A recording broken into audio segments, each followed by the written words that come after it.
Welcome back to the Cloud and Data Science channel. Hope you are all doing well. In this video, we are going to see how to create a storage account in Azure cloud environment.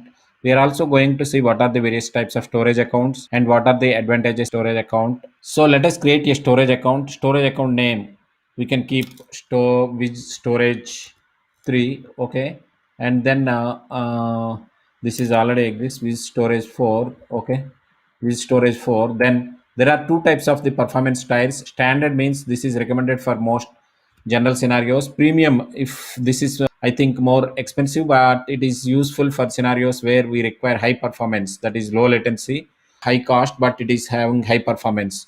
Okay, and redundancy levels, there are various types of the redundancy levels.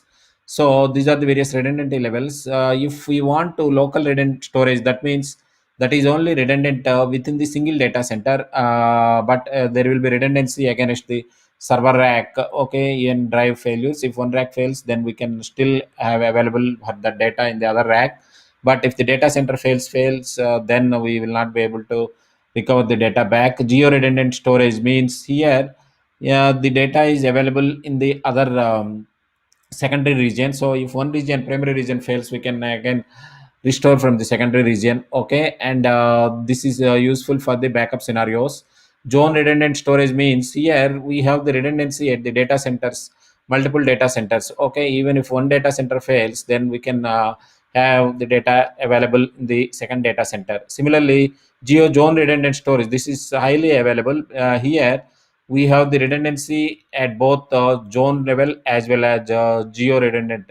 This is a regional level, okay. So this is available for the high data production scenarios, okay. Let us select the geo redundant storage for this account creation. Next, go to the advanced tab, okay. In the case of the advanced tab, here we have the require regular secure transfer for REST API.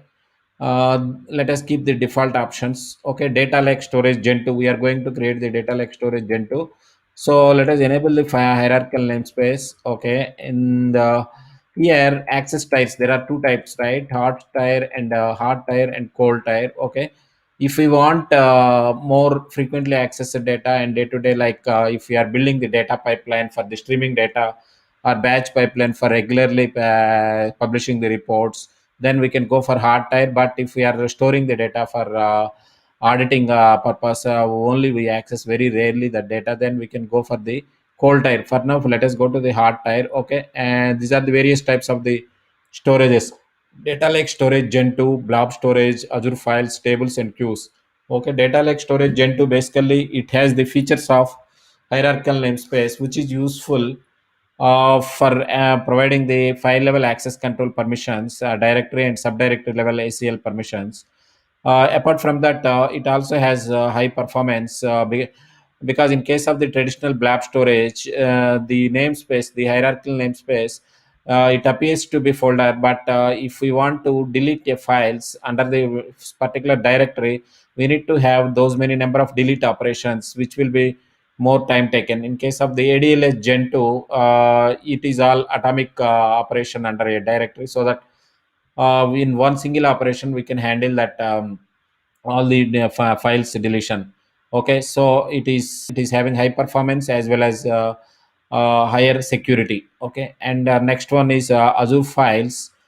This is used for the sharing the files from on premises to the uh, Azure environment, okay. Tables and queues, we can have a relational data in the tables and queues. If we want to send messaging between two systems, two applications, then we can use the queues, okay. So data lake storage gen 2 have the features of both blob storage as well as the gen 1 account, okay. Blob storage is used to for store the objects, either multimedia files, audio files, video files, okay. Now let us click on go to the next tab, networking, and next here we will let us keep the default options. Now let us go to the data protection.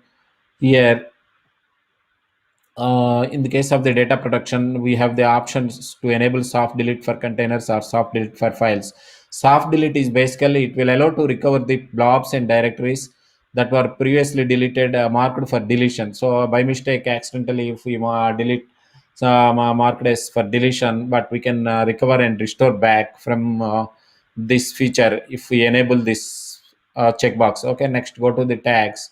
Here we can keep name is either we can keep this is this blob storage. This is nothing but ADLS Gen 2. Okay, value with storage. Okay, now let us click on review plus create, and validation is passed. Now click on the create. Okay, so it deployment is in progress, and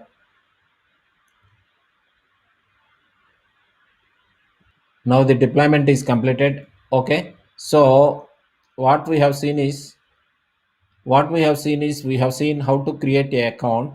Okay, how to access the storage account. So in this video, what we have covered, how to create a storage account. There are what are the various types of the storage account, and what are the various tiers like hall tier, core tier, archive tier, and what are the various redundancy levels. Okay, local redundant, geo redundant, zone redundant, geo zone redundant. Okay, and performance tiers like standard and premium tier. Okay, and finally, we have seen soft delete flag, and we talked about hierarchical namespace, advantages of ADLS Gen 2, which is having high performance as well as more security. Okay, thanks for watching.